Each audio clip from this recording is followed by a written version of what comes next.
My name is Christopher Coker. I am director of LSE IDEAS, which is the chief foreign policy think tank of the London School of Economics. And our discussion topic today is Kashmir at the Crossroads. If you live in my part of the world, in Europe, you might have missed the fact that in the summer of 2020, Indian and Chinese soldiers clashed in the Himalayas. The death followed, it is estimated, of 20 Indian soldiers and at least 4 Chinese. This is just merely a new episode in one of the oldest, longest running conflicts in the world today, and one that has enormous potential to become even more serious than it has been in the past. And today we have 3 distinguished speakers who will introduce us to Kashmir, its problems, and all the players, from Chinese cartographers to Indian nationalists to Pakistani intelligence officers, jihadists, great and not so great powers, and of course, most importantly of all, the Kashmiris themselves. Our first speaker is Manish Tewari, who is a member of the Indian Parliament for Punjab, a prolific columnist in the Indian media, a spokesperson for the Indian National Congress, as well as General Secretary of its Foreign Affairs Department. The next speaker will be Anuradha Bhasin, who is executive editor of the Kashmir Times, a Commonwealth Fellow from 2016, and a notable campaigner against Hindu nationalist intervention in Kashmir itself. And finally, the author of a new book, Kashmir at the Crossroads, Inside a 21st Century Conflict, a book which is being published today by Yale University Press, Professor Sumantra Bose, who's a world-renowned scholar, an author of 7 previous books on international conflicts ranging across the world from Bosnia to Sri Lanka. He first wrote on Kashmir 18 years ago, and he will be talking about what has changed, what are the continuities and discontinuities of the conflict, and the possible outcomes. And after the speakers have given us their views, there will be a Q&A session, and please feel free at any time to post up your questions. Well, without further ado, can I turn to our first speaker, Anuradha.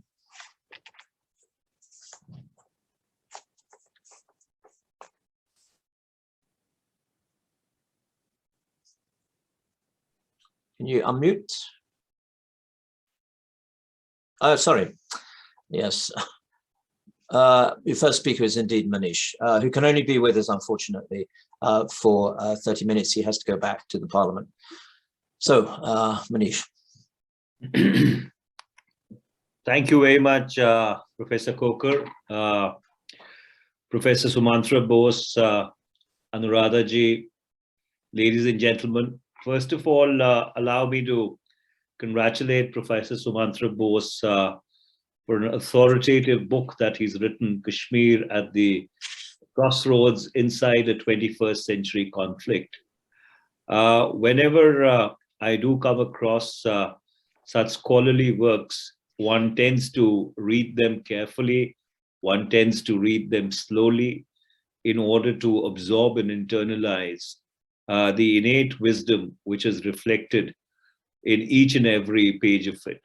But since I was speaking at today's webinar, I had to glance through it, not speed read it, but glance through it. And I must compliment Professor Bose for writing a very authoritative account of Kashmir from, or Jammu and Kashmir from 1947 till now. And of course, tracing it all back to the Treaty of Amritsar and Lahore in 1846, when the state of Jammu and Kashmir was handed over to the Dogras by the British, via the Treaty of Amritsar, for a sum of 1,50,000 rupees. For anyone who's interested in this unfortunate tragedy which started unfolding in the middle of the 20th century and still continues, I would very strongly commend that they must read this book, which has just been released and has possibly documented in very great detail the tragedy which continues to unfold. As P.N. Huxer wrote to Mrs. Indira Gandhi, late Prime Minister Indira Gandhi, way back in 1971 or 1970, that the original sin in the case of Kashmir was committed in 1953 with the arrest of Sheikh Mohammed Abdullah. And I think at that point in time, something inadvertent happened.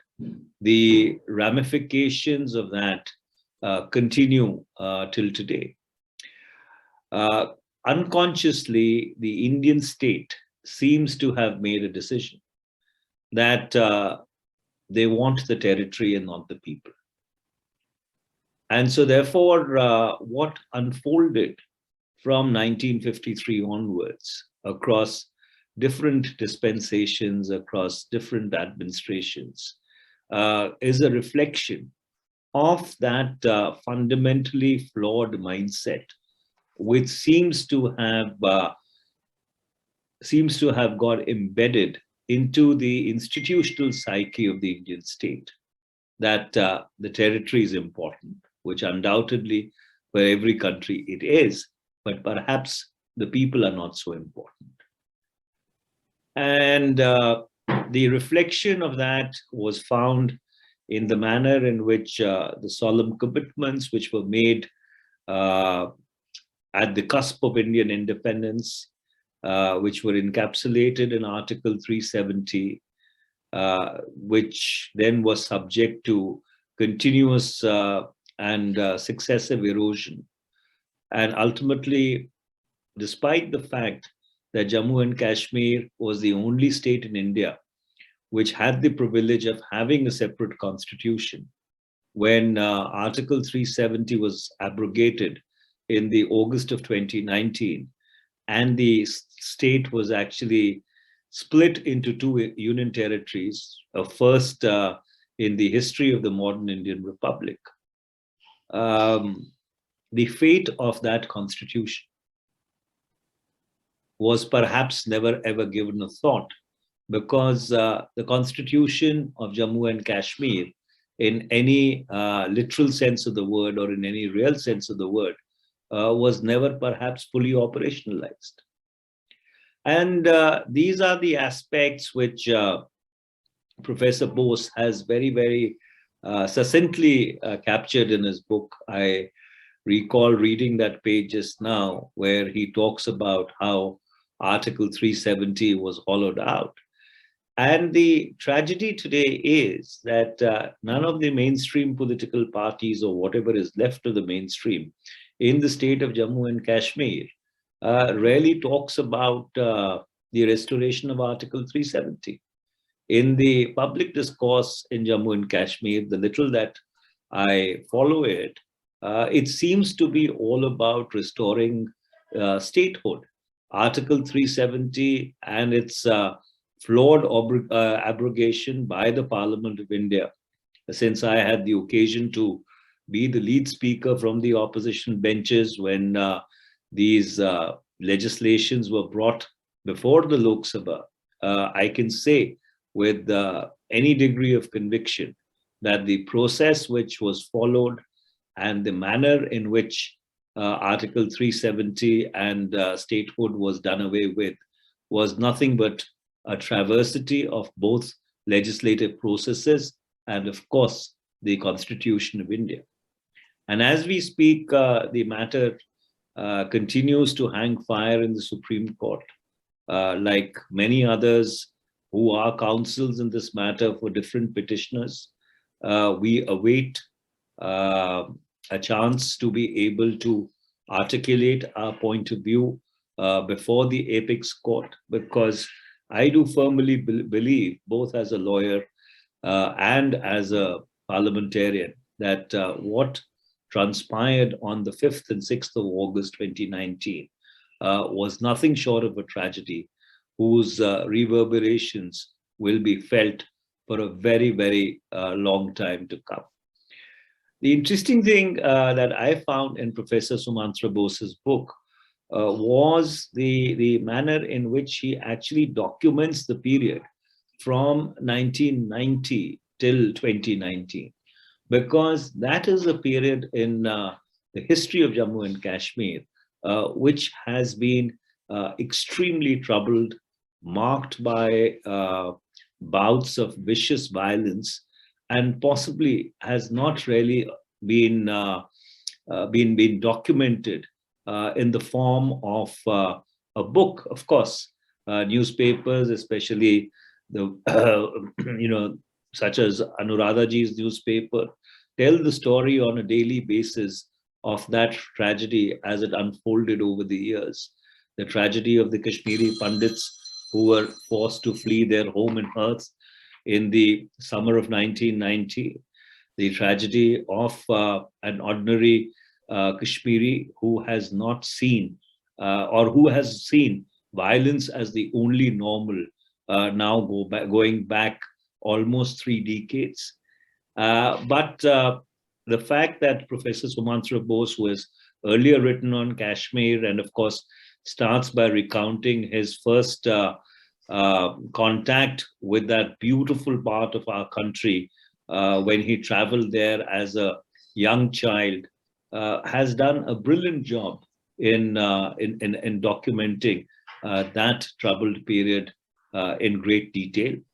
I, of course, would look forward to reading this book very, very carefully as someone who comes from a neighboring state, which unfortunately also saw the depredations of violence and terror between 1980 and 1995, and someone who has been very intimately interested in what goes on in Jammu and Kashmir, and of course, its extraterritorial dimension, the involvement and the interest which Pakistan has taken, given the fact that it continues to illegally occupy almost 1/3 of the state going back to 1947. And finally, I would just end by saying, because I have said so in my own book, which was released just a couple of days back, 10 flashpoints, 20 years, national security situations that impacted India, that 2007 was that inflection point, which will be remembered as a missed moment in history. And that is when India and Pakistan actually came that close to finding a solution to this imbroglio. And when I talk about a solution, I refer to the 4-point formula, the Manmohan Musharraf formula, whereby they had decided that they would make borders irrelevant. But unfortunately, with the trouble starting for General Musharraf, with the lawyers' agitation and the Lal Masjid, the standoff, the Indian state dithered, probably calculating that General Musharraf has lost the political capital to be able to sell this deal to the Pakistani people. But even as I look back now, 14 years later, I think ultimately the only sustainable solution to the Jammu and Kashmir imbroglio is the 4-point formula, call it by whatever name, if Dr. Manmohan Singh and President Musharraf's nomenclature on that troubles people. But having said that, whenever I have raised this in track 1.5s and track 2s with colleagues from Pakistan, official Pakistan has disavowed any knowledge about the Manmohan Musharraf formula. Interestingly, you find the political parties in Pakistan also more or less on the same page, completely disavowing any knowledge about, or any official knowledge about, this particular endeavor. Though of course there are saner voices in the political, in the Pakistani establishment who vouch for the fact that these negotiations had played themselves out extenso. And of course, former Foreign Minister Kasuri has documented this in his book in some great detail, Neither a Dove Nor a Hawk. And my own personal considered view is that whenever were it to happen, the 4-point formula of making borders irrelevant is possibly the only modus vivendi which will provide a solution to the undulating violence and the specter of unreality, which unfortunately has come to characterize Jammu and Kashmir, and especially the Valley of Kashmir, now going back almost 3 decades. And I'll stop at that. My apologies to both Anuradha ji and Professor Sumantra Bose that I would not be here to listen to them, but I would definitely look forward to a recorded version, because I would stand enriched by their contributions to this webinar. Once again, thank you very much for inviting me, and my apologies that I have to leave so early. I know it's rude to do that, but unfortunately, at times you are not the master of your time. Once again, my congratulations to Professor Bose for writing this very authoritative account.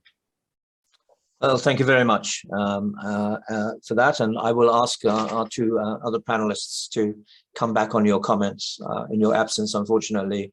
If they want to do so. I'm here for another 5-7 minutes. Could I ask you, if you're here for another 5 or 7 minutes, could I ask you a question before moving on? You came up with I think a very, for me, arresting phrase that they want the territory, not the people. When you're talking about Kashmir, when people talk about Kashmir, what is the strategic or political or economic importance to India and Pakistan of Kashmir? These are the 2 countries most obviously closely associated. China, I know, is also another party increasingly. But when one talks about the importance of the territory, what is the importance of the territory to some of the politicians you were, in fact, criticizing implicitly just now? Well, it goes to the founding idea. It goes to the heart of the founding idea of both India and Pakistan. So for India to have a Muslim majority state was a vindication of the choices that it had made in 1947, when the makers of modern India decided to craft a nation which was anchored in the entire essence of plurality. And it goes to the founding idea of Pakistan that if you had a partition on religious lines, then obviously a Muslim majority province should be a part of Pakistan and not India. And so therefore, this is the unfortunate, bitter legacy of partition, of that completely ill thought out line drawn by a barrister who had never set foot on the soil of India, Mr. Radcliffe, and which resulted in this enormous tragedy of the partition. More than 1 million people died between the July and September of 1947 on the western borders of India with Pakistan. And it has left in its wake this conflict, which continues to sap the collective national energies of both India and Pakistan. Mm-hmm. Thank you. Well, let's move on to Anuradha. I'd like to hear your comments now.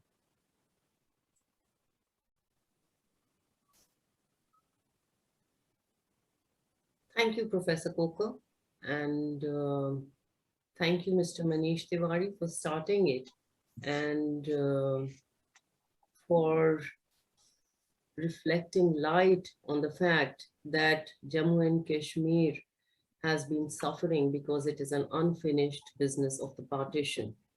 And because India or Pakistan, they have been more interested in the territory and not the people. Right now, and also for talking about the last few decades, which I will not be touching, and I will begin from the new chapter that began in Kashmir on August 5th, 2019, when the J&K Reorganization Act was brought in, and Article 370 was abrogated and its special status was taken away. This was legally and morally wrong. Legally, because it can be challenged in the court, and which has been challenged, but the cases are pending without a hearing.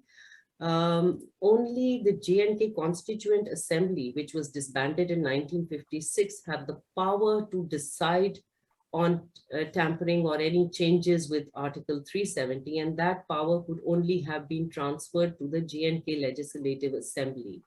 It couldn't have been done in the parliament as was done. Morally, it was wrong because of the way it was done. The people of Jammu and Kashmir were excluded from the process of decision-making.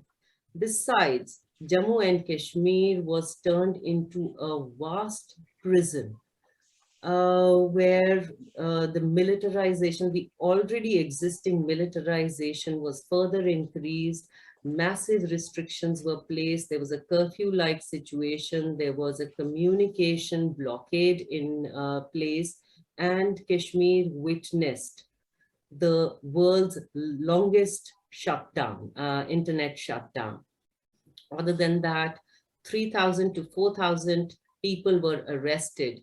This included the political brass of Kashmir and 3 former chief ministers. There were lawyers, there were academics, there were activists, there were journalists, businessmen, traders, and some common people, ordinary people. And many of them were shifted to jails outside the state where they were rotting for several months. Other than these arrests, there was also a process of routine detentions on a daily basis. People would be picked up from their homes, detained for a few days or few hours, released, some of them after being tortured badly, and a fresh set of people would be detained.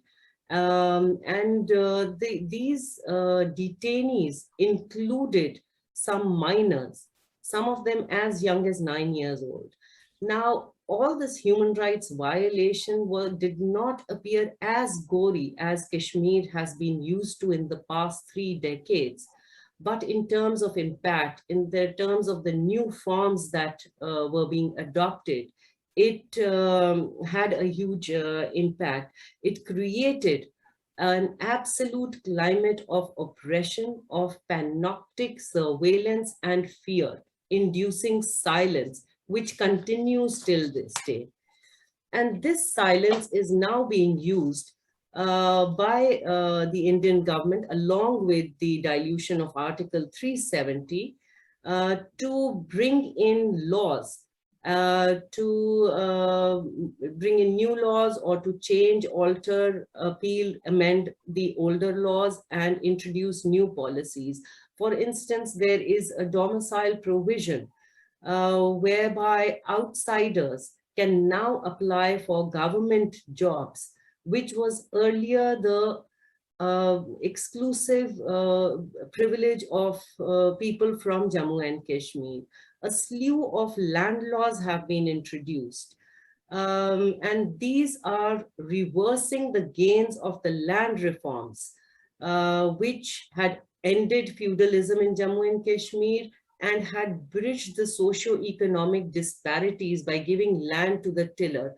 And they also protected the rights of farmers and tenants.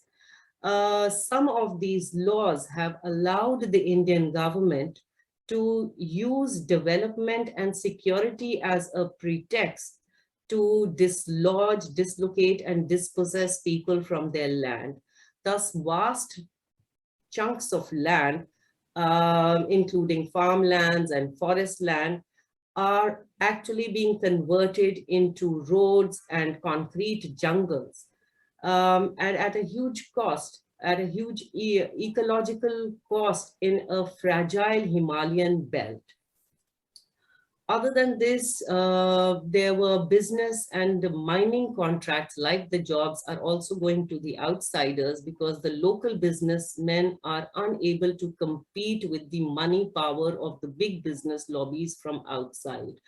This is upsetting the local economy, and it is also posing an ecological disaster. Several other oppressive policies have been introduced, and some of them are like, there is one policy by which the government can terminate any employee deemed to be a threat to security, or if his or her family member is deemed to be a threat to security. And these terminations are done in a very arbitrary manner, without any inquiry. Passports of people who are named in criminal cases, people who are named in stone pelting cases, they are being denied.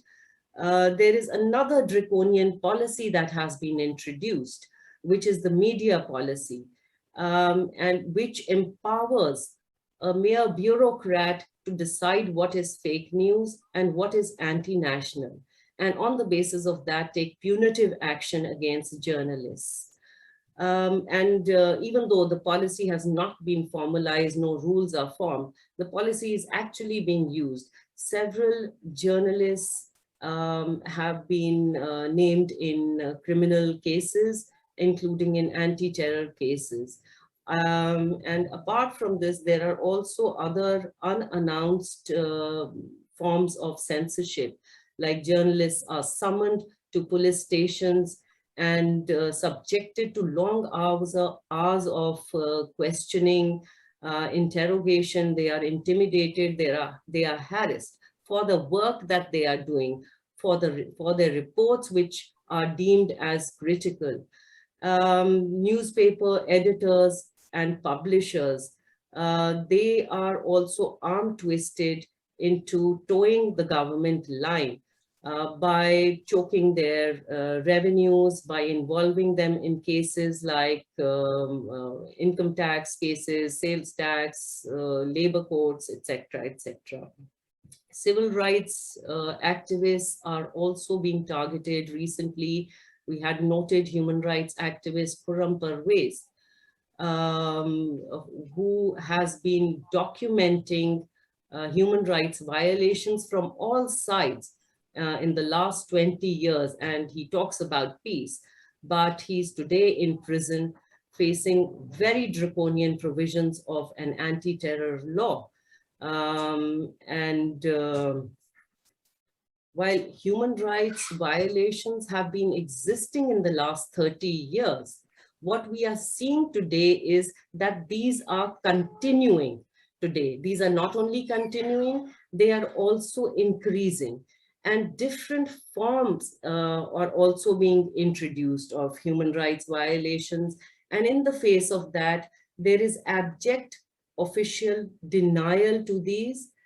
At the same time, the government is also using different methods to justify them. For instance, officers are now coining terms like hybrid terrorism or white-collared terrorism to justify the killings or any kind of harassment. I mean, these are very ambiguous terms, white-collared terrorism or hybrid terrorism, but they can be easily used to target anybody and to justify anybody's harassment and elimination. Much of this is not in the public domain today because the media has been effectively silenced and the civil rights defenders have also been silenced. But what is happening in Jammu and Kashmir today, people are resenting it very much. Article 370, when it was removed, everybody said it's a hollow document. It won't make much of a difference. It just has an emotive appeal. But it also offered certain guarantees to the people which have been taken away.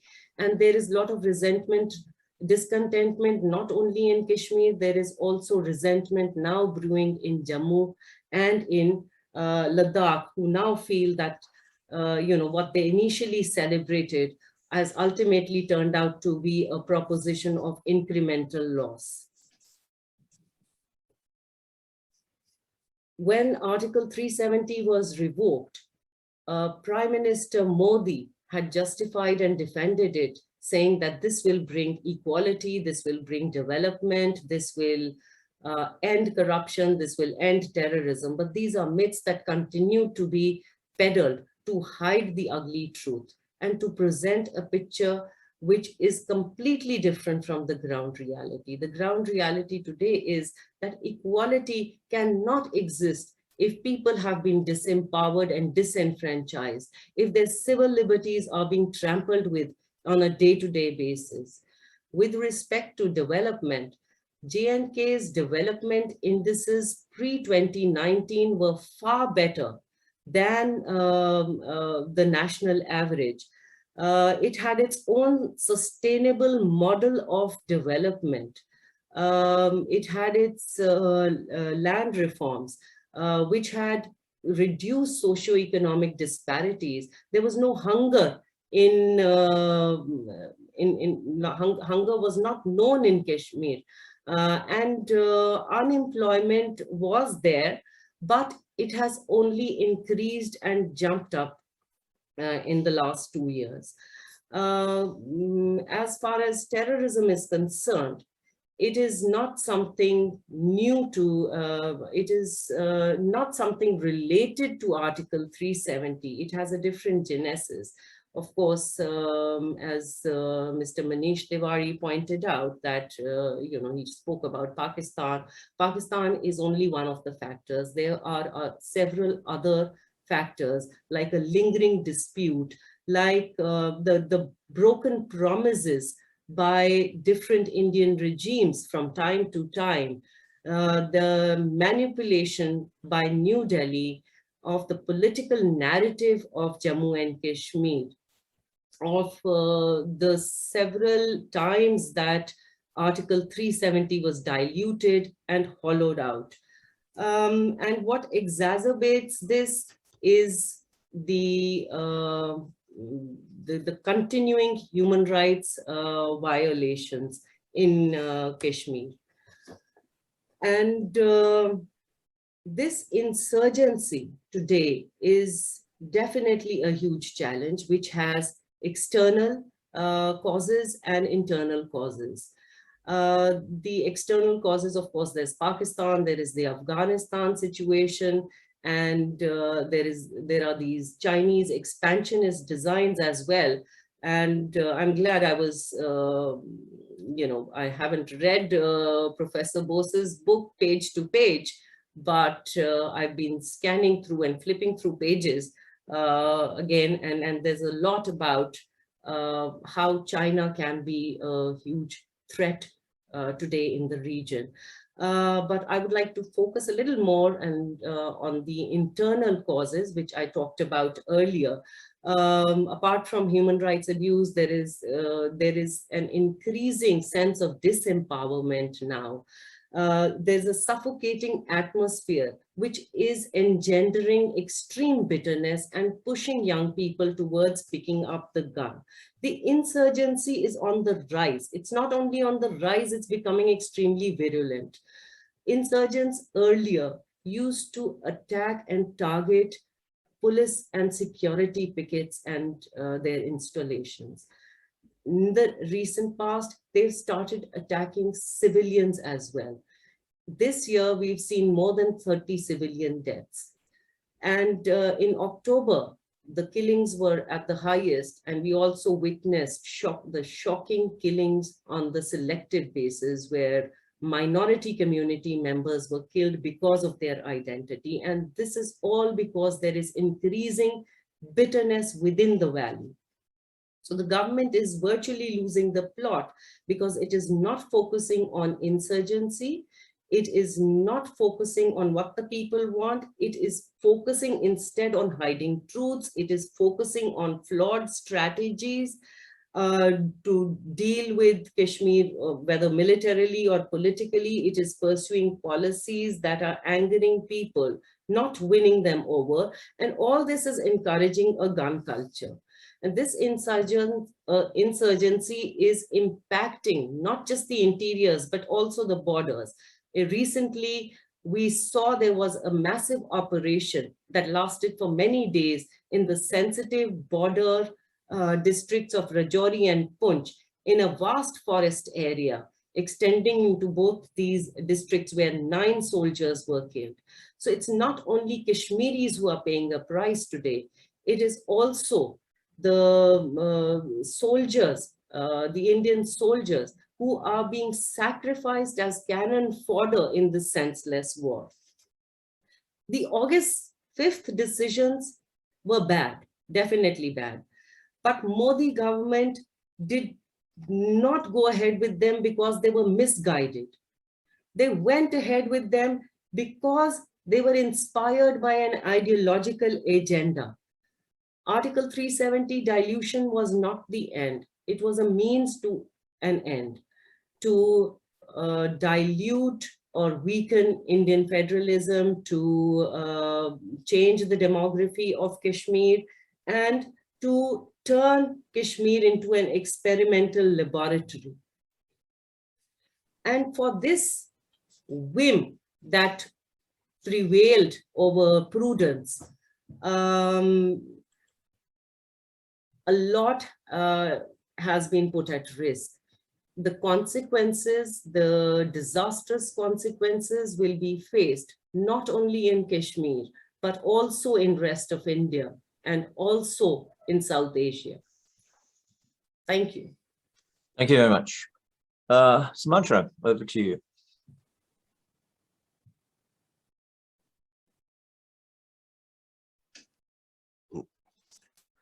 Thank you, Christopher.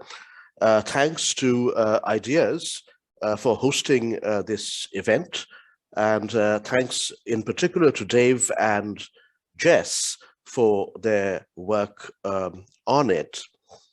I'm grateful to both Manish and Anuradha for joining us here today. I've known Manish for about 2 decades, and he actually has a very immediate sense of what often happens when a conflict leads to insurgency and terrorism, because he has grievously suffered personally from the violence that gripped the Punjab in the 1980s and until the mid-1990s.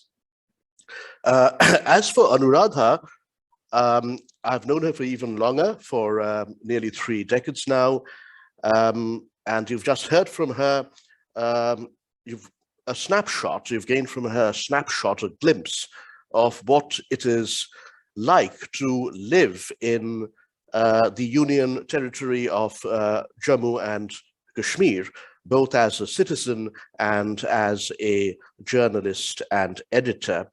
Anuradha's father, Bhasin, who passed away at a ripe old age 6 years ago, was the person who taught me more about the Kashmir conflict, not in a very formal way, but over numerous, all-night conversations and so on, who taught me more about the Kashmir conflict than any other single individual. He was the doyen of print journalism in Jammu and Kashmir. I completely agree with both Manish and Anuradha that the fast that was enacted in the Indian Parliament on 5th and 6th August 2019 was not just immoral, but illegal and unconstitutional. I would just like to add that it's a matter of great regret that the Supreme Court of India, which is otherwise a rather activist judiciary, has not cared to take up the over 2 dozen petitions challenging the constitutionality of the Jammu and Kashmir Reorganization Bill. What has happened in the 2 years since that watershed, 5th, 6th August 2019, is that Jammu and Kashmir, in particular, the 8 billion people of the Kashmir Valley, have been living a surreal existence. In my book, in a rhetorical flourish, I have compared that surreal environment since August 2019 in the liquidated Indian state of Jammu and Kashmir, and above all in the Kashmir Valley region, to a hybrid, to a real world hybrid of the nightmare scenarios of George Orwell's 1984 and Franz Kafka's The Trial. In 2020 and 2021, the whole world became familiar with lockdowns and what they mean for normal life. 7.5 months before the COVID-19 pandemic upended the world, the liquidated Indian state of Jammu and Kashmir was subjected to a lockdown which its inhabitants, habituated to decades of absence of normalcy and of routinized turmoil, had never experienced. So in the book, I have, for example, written that it was like the most draconian of the COVID-19 lockdowns the world has seen, but at the same time, there were a couple of important differences. So for several months, starting in August 2019, citizens, particularly in the Kashmir Valley, were not able to communicate with anyone beyond at most their village or their immediate neighborhood, because there were no means of communication, not even ancient landline telephones, let alone mobile services, the internet for email and social media, and so on.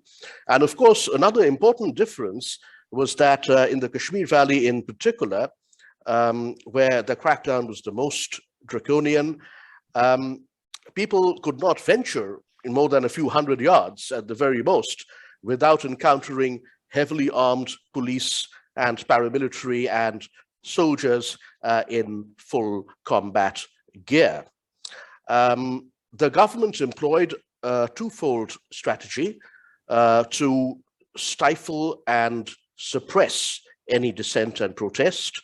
I've called one the decapitation strategy of mass arrests of not just the political class, including the luminaries of the erstwhile India-aligned political class, but also the leaders of civil society, professors, business entrepreneurs, lawyers, and the whole gamut of leaders of civil society.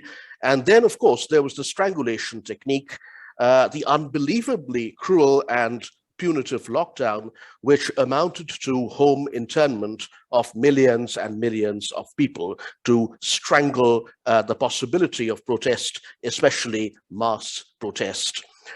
Anuradha has mentioned that the drastic move the present government of India took in August 2019, of course, emboldened by its re-election with a slightly enhanced parliamentary majority just 2 months before that, that drastic move was triggered by ideology. And of course, it was. It's an attempt to implement in its totality the Hindu nationalist view of a settlement to the Kashmir conflict. Actually, I should say a solution. Even the word final solution was used in the Indian parliament on 5th and 6th August 2019. This is the only solution in the Hindi nationalist view to the Kashmir conflict. So from that particular ideological perspective, it made a lot of sense. Complete sense, in fact. But when you make the view of what was, after all, until 3 decades ago, regarded as a fringe political ideology, even in India, official policy on a matter as important and sensitive as the Kashmir conflict, I would fear that we are in a lot of trouble.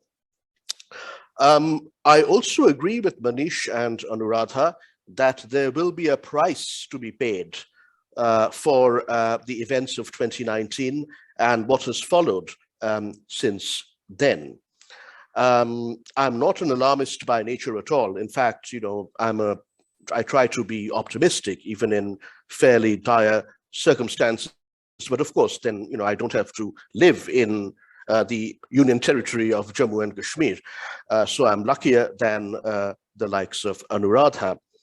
The current condition of the Kashmir conflict is highly flammable, and it is rife with inflammatory ingredients.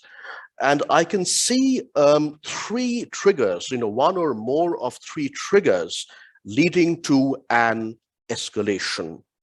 One is a repeat of the kind of major strike against Indian security forces that happened just 2.5 years or so ago on February 14th, 2019, a suicide bomb attack that killed 40 Indian paramilitary police, the single largest loss suffered by Indian security forces in more than 3 decades of insurgency in a single incident.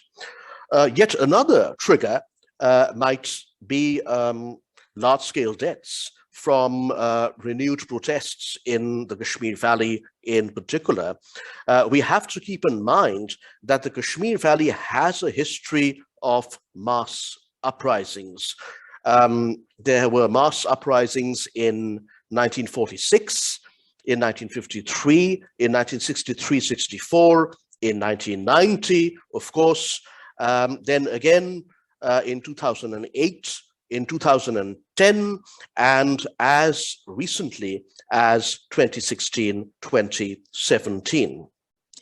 And finally, there is the lurking danger, which can't be ruled out, of a repeat of the kind of mass casualty terror attack that happened in Mumbai, perpetrated by the Pakistani jihadist group, Lashkar-e-Taiba, with probable collusion of inter-services intelligence ISI elements, at least in late November of 2008. That was 13 years ago. Manish referred in his remarks to the Manmohan Musharraf formula, or the 4-point formula, as it's widely known. Now, in the preface of my new book, I should mention that I never wanted to write another book on Kashmir.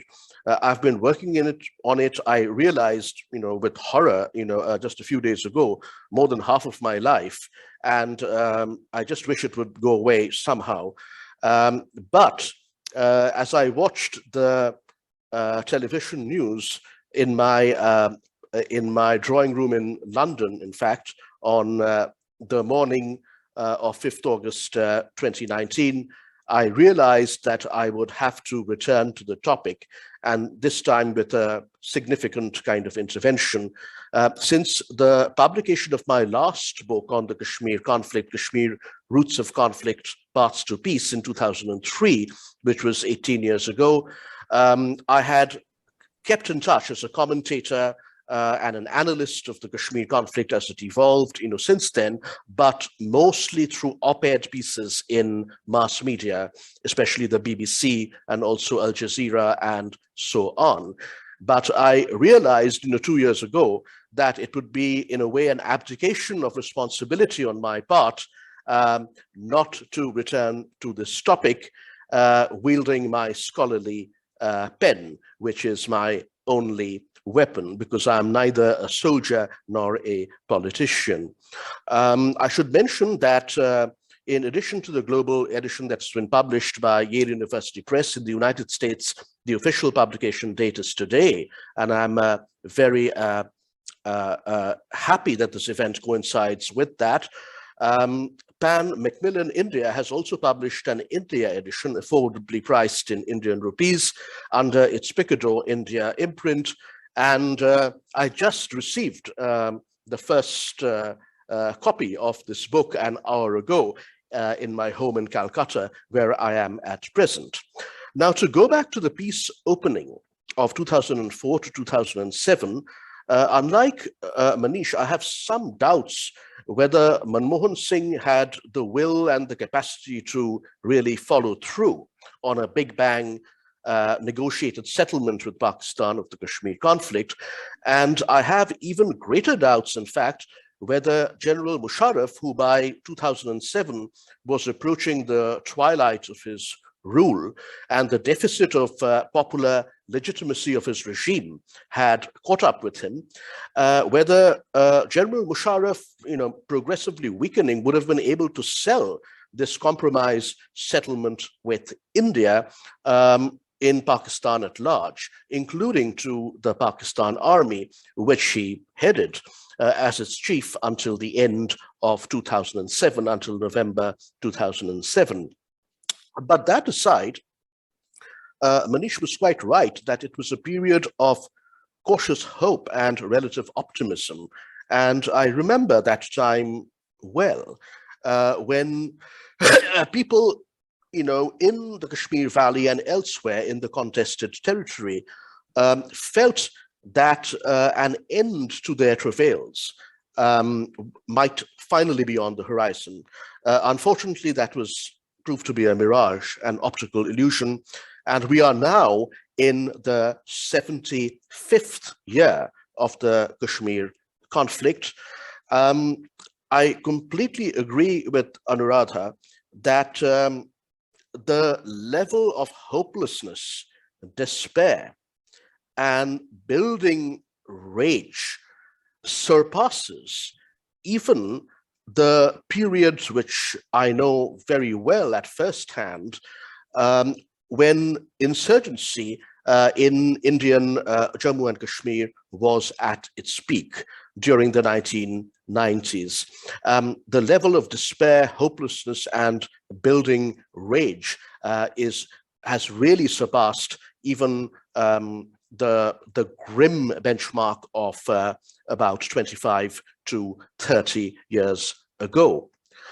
One must not lose hope entirely and throw up one's hands in despair, just as I would, if I could, counsel people in Kashmir that, as aggrieved and angered as they are, it's probably not a good idea to get completely carried away by anger, even when that anger is righteous.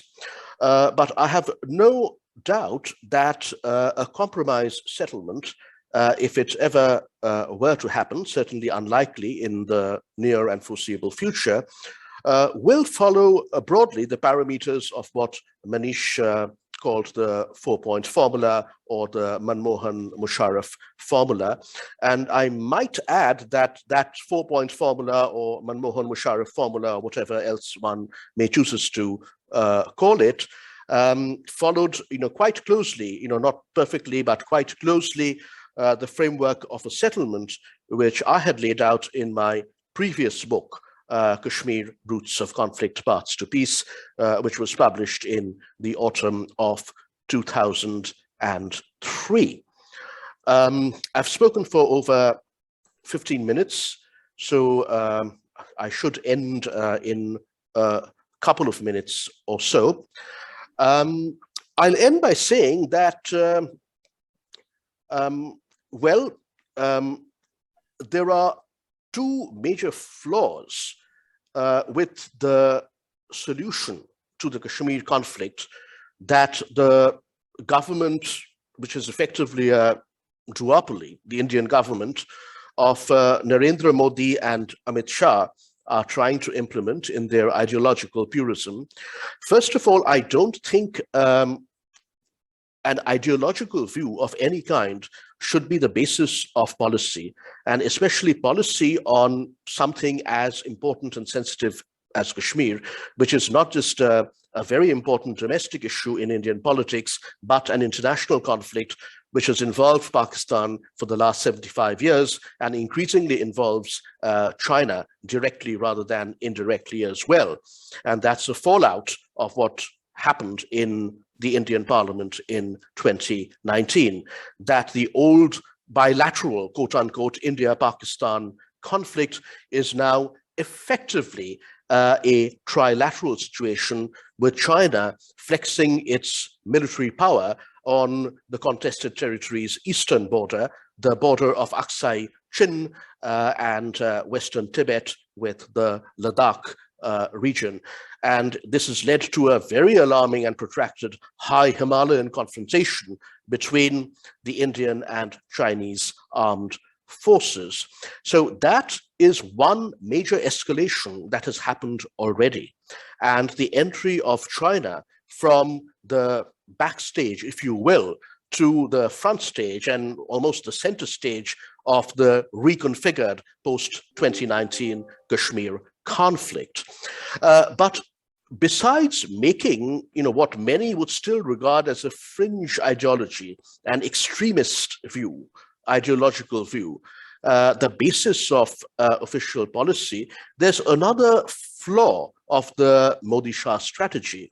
And that flaw is that if this untrammeled repression, creating this surreal hybrid world that approximates Orwell's 1984 and Kafka's The Trial, works in solving the conflict, then, well, us Democrats and, humanists might be horrified because that's not the kind of settlement that we want. But, well, good luck to them. But this is not going to do it at all.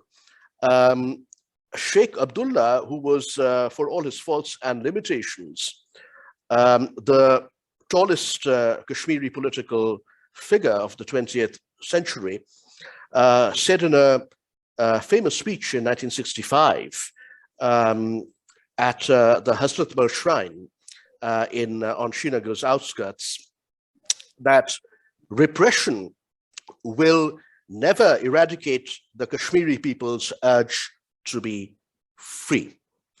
And I suspect he was right.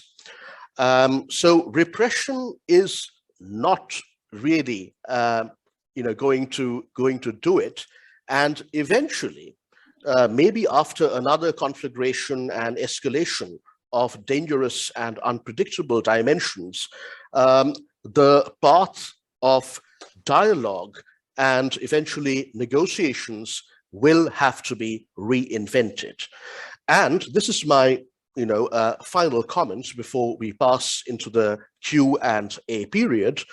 If that happens in a few years' time, then what the Hindu nationalist government of India has tried to do and is still trying to do, which is to completely erase Kashmir as a political question, completely erase Kashmir as a political question, that may turn out to have unwittingly provided a clean drawing board for the crafting of a settlement based on diplomacy, statecraft, and hopefully it will be needed more than just a small dose of statesmanship. Thank you. Thank you very much, Sumantra, and thank you to all three of our speakers for putting on the table, I think, some of the big issues in the present Kashmir conflict. We have a number of questions in a limited amount of time, and many of these questions are about solutions, rather about an analysis of problems. And I'm trying to group them together. So could I just raise three questions that have been asked, which are about our constitutional. is there a Swiss type solution whereby you had to have a semi-autonomous country or province that would be neutral by law, but as a kind of water hub of interest to some of the great powers and the regional powers, could maintain some degree of realistic autonomy? What's the possibility, this is the second question, of just having a referendum? And thirdly, is there any possibility of joint rule between Pakistan and India, with Indian and Pakistani commissioners deciding on foreign affairs and defense? It's a much tried and tested principle, but it's not always worked in reality. So those are three questions. And if both of you would like to take all of them or one of them up, please go ahead. Perhaps we can, yeah. Well, I think Anuradha can go first, and then I'll take up the three questions once she's done in sequence. Okay. Yeah, interesting. I mean, I'm hearing about the Swiss formula after a long time. My father, Sumantra Bose, just mentioned about him a little while ago. He was one of the advocates of the Swiss formula, that this would be the best future for Jammu and Kashmir for a very long time. But what happened, you know, it's not a problem that began in 2019. It has been continuing and it has been building up. In the last decade or so, the blunders that were committed on Kashmir created more complications within. There are, Jammu and Kashmir is multi-ethnic, multi-plural. There are different regions and there are different ethnicities and different religions and different languages spoken here. And all of them have different political aspirations and contesting political aspirations. And in his later days, he was less hopeful that this could work any longer, you know, unless there is a consistent process of engaging and dialoguing with the people of Jammu and Kashmir. And with the people of Jammu and Kashmir, he meant all the people of all the different regions on both sides of the LOC, its different ethnicities, its different religious communities. And how would they reach a consensus? As far as, I mean, could it be a negotiated settlement or could it be a referendum? Is there a possibility? You know, I would say possibilities are actually limitless. What we are going through right now seems endless and extremely traumatic, but nothing lasts forever.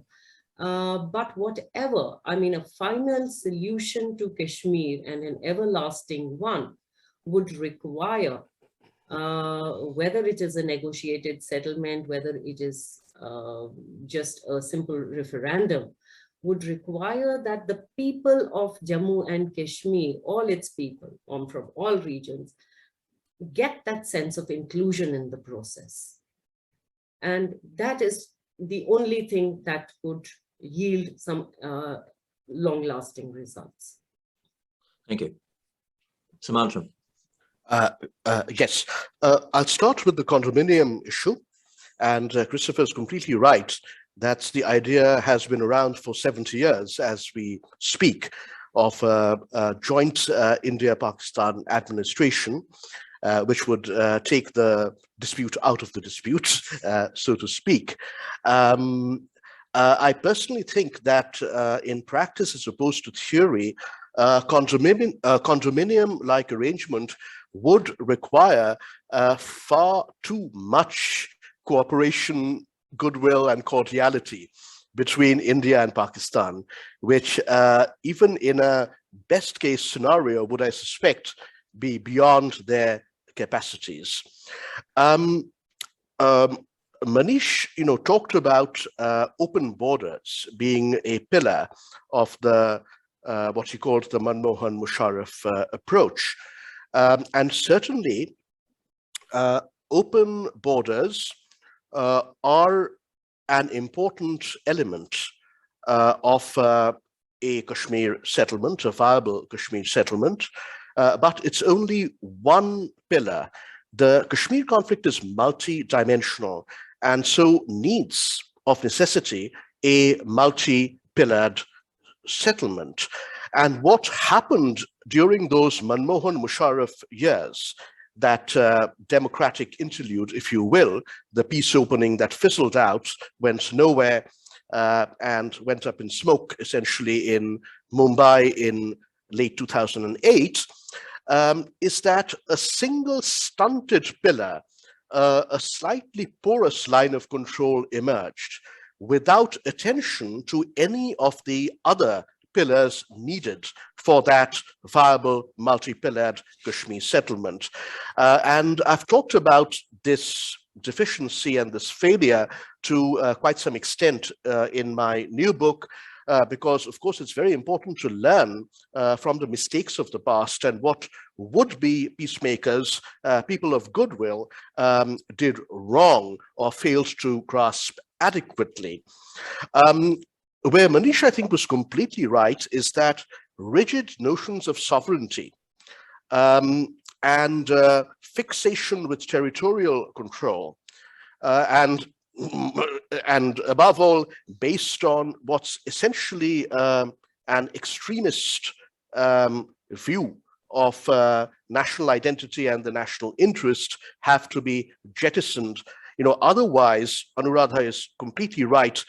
We are looking at bad times ahead, if not immediately in the next few years, for not just the contested territory, but for India and for the region at large, including, of course, Pakistan. About the referendum, I have reservations about using majoritarian referenda to settle complex and sensitive, sovereignty disputes, and I've written about that. I suspect I agree with Anuradha that it's not very feasible. It's a bit like flogging a dead horse, a horse that has been dead, but keeps popping up, once in a while. It's been dead since the 1950s. If a referendum had happened, it would have happened in the 1950s.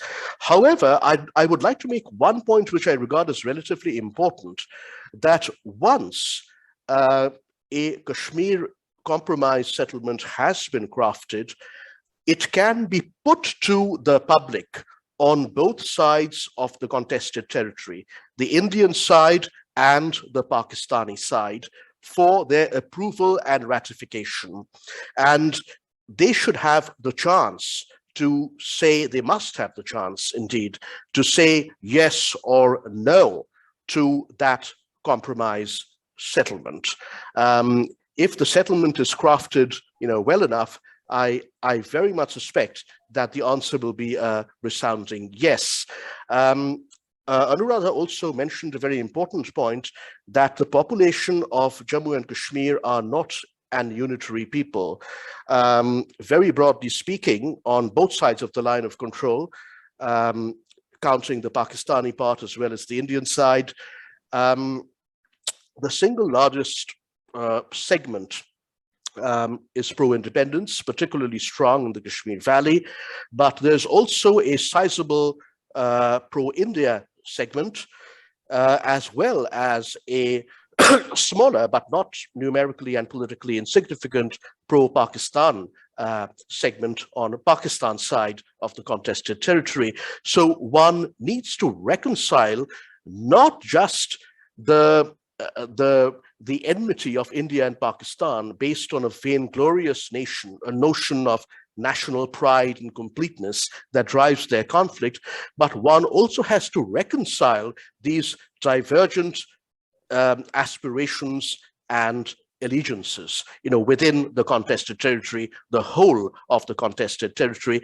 I'll just add very quickly, something specific, that there's not much by way of tears shed over the demise of Article 370, because not just me, people in general know in the contested territory, including the Kashmir Valley, that Article 370 was a hollowed out shell.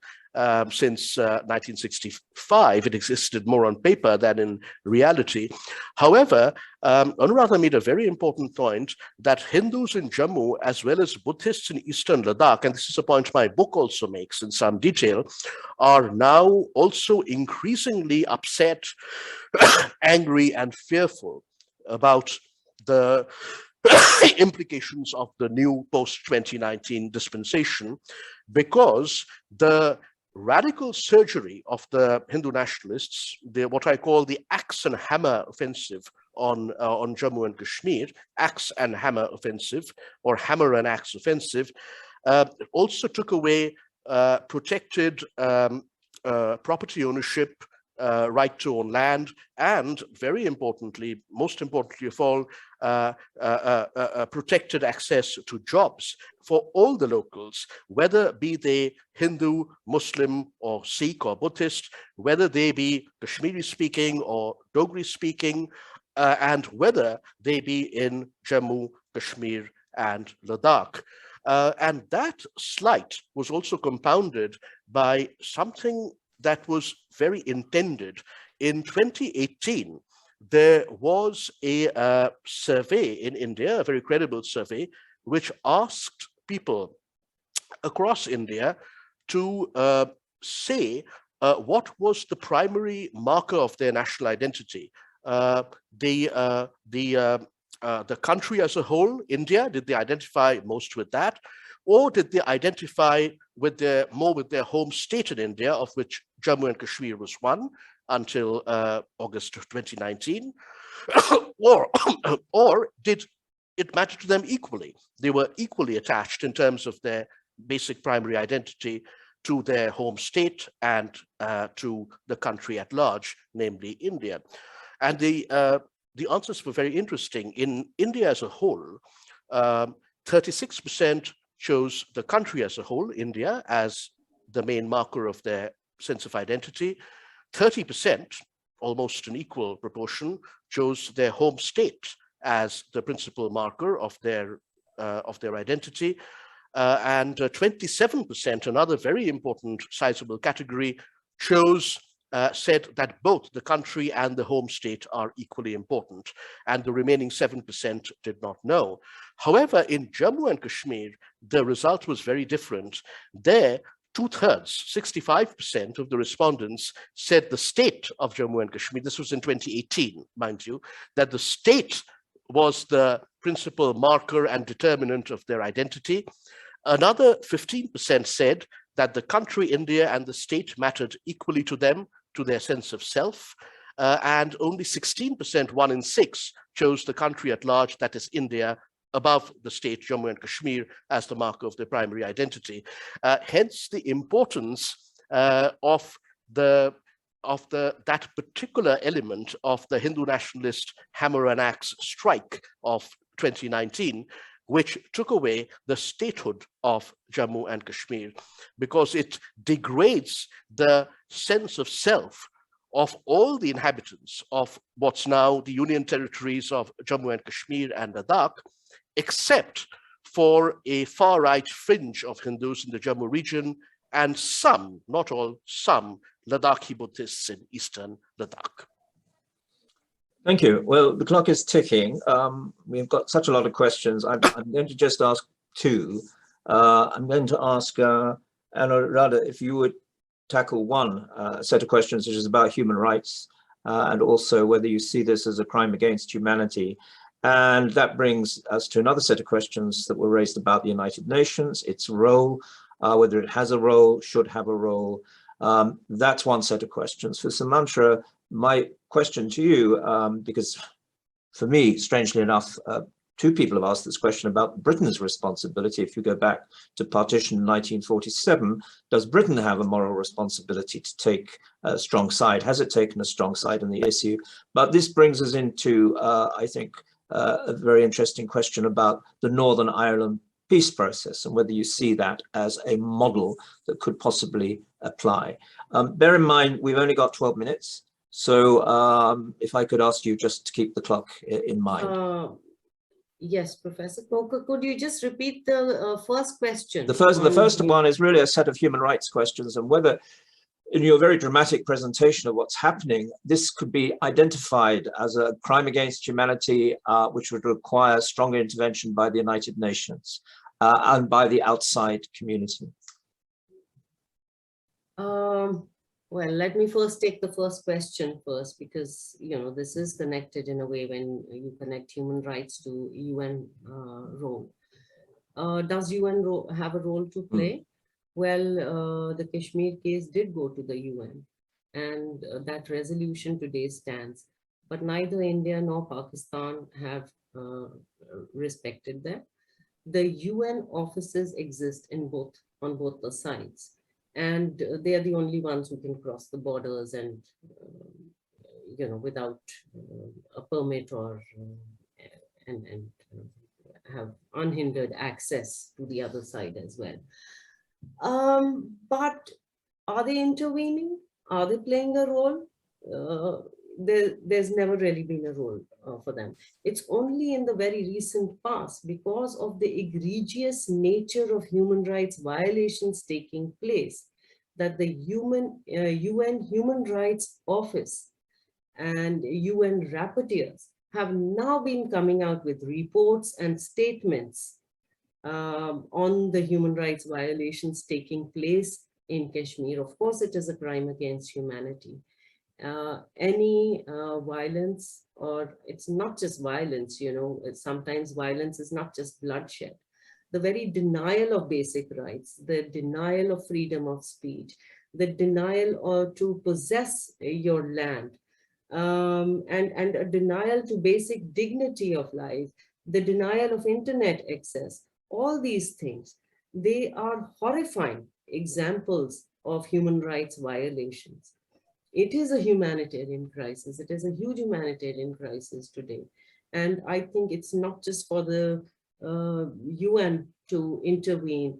I think it is also for the international powers to pressurize the Indian government, which continues to be only you know, guided by its own ideological convictions and not any pragmatic kind of thinking, to pressurize the government to actually do something. Thank you. Sumantra. Can we unmute? Hi, yeah, sorry. Unmuted now. Yeah. Just to add to Anuradha's response before I take up your question, Christopher, one fallout, so one result of the rather drastic Hindu nationalist intervention, the quote-unquote final solution that's been unfolding since August 2019, is that it's put the Kashmir conflict back on the radar, so to speak. In 2019, especially in the final months, the Kashmir conflict, you know, got a level of, you know, global attention, particularly media attention, that it had not received, you know, since the early 2000s. And of course, media has been transformed. You know, people's sources of information have been transformed in since 20 years ago by the expansion of the internet, the rise of social media, and all of that. There are two aspects of the Hindu nationalist repressive strategy which I find particularly troubling. And one is this emphasis on what is essentially collective punishment. Okay, not just singling out the rebels, but collectively subjecting the entire population to unacceptable conditions of life, collective punishment. That has been a hallmark of the Hindu nationalist approach as we've seen it since August 2019.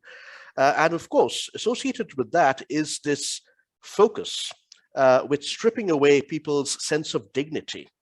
I'm glad Anuradha reminded me of that word by using it, dignity, because perhaps the first priority when we move on from this darkest period so far of the 75-year-old Kashmir conflict is to restore dignity to the population, particularly the people of the Kashmir Valley. But of course, for that to fully happen, a political solution has to follow. So, Christopher, I move on to your question. Actually, it's very, one thing that's, that Indians, Pakistanis, and Kashmiris like to do, despite their disagreements, is to blame the former colonial power Britain for their various problems, including the one regarding Kashmir. And of course, they are not wrong, but that is also, a bit like, living in the past. And it's also a way of, perhaps it can become a way of overlooking, what political elites in India and Pakistan and in Jammu and Kashmir have been doing to keep the conflict alive and to aggravate it more and more over the past 75 years since the British departed the subcontinent. On your specific question, Christopher, of whether Northern Ireland provides a template, well, the answer is broadly yes. The architecture of the Northern Ireland settlement, as well as its basic principle, which is equal respect for equally legitimate, political aspirations, can be adapted to the Kashmir conflict, no doubt. I should say that the Northern Ireland settlement has been somewhat destabilized by the knock-on effects of Brexit in particular, but it still remains a historic achievement that, it's been, 23 and a half years now since the landmark Good Friday Agreement of April 1998. And since the beginning of 2020, the power-sharing government of the different, erstwhile antagonistic communities in Northern Ireland has been back in operation, however uneasily, as has been the rest of the multi-pillared Northern Ireland settlement. That is one lesson, just as the Northern Ireland conflict had and still has mutually reinforcing internal and external dimensions, so does the Kashmir conflict. It always has. And therefore, just as in Northern Ireland, a well-crafted, multi-pillared settlement is required. Now, what are the pillars of the Northern Ireland settlement? Well, I would like to reiterate the importance of the basic principle underlying the substantive agreement to end the Northern Ireland conflict peacefully and democratically.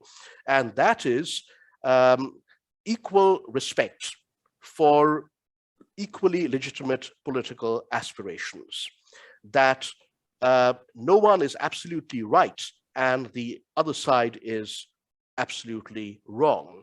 And we agree to disagree on our basic beliefs of how the conflict should be resolved, but we also agree to move forward in tandem and in a spirit of pragmatic cooperation.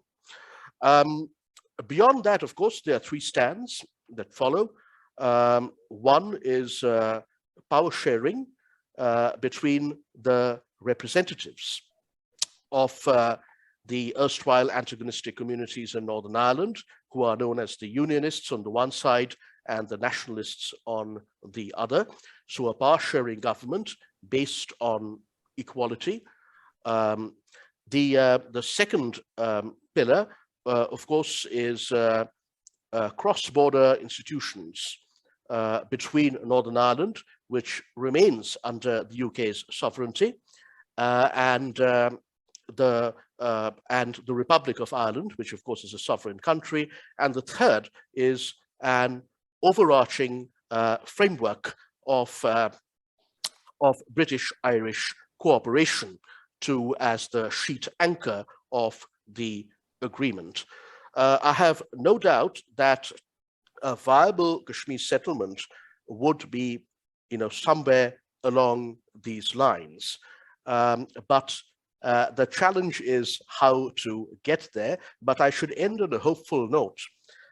For nearly 14 years now, since 2007, November 2007, the power-sharing government in Northern Ireland has been run by the hardliners of the two communities, namely the Democratic Unionist Party, representing the Unionist community, and Sinn Féin, which is the political wing of the now disbanded Provisional IRA. And it's a bit like Hamas and Likud coming together to run a power-sharing government in a joint state of Israel and Palestine. So near miracles do happen in politics. One must not give up hope.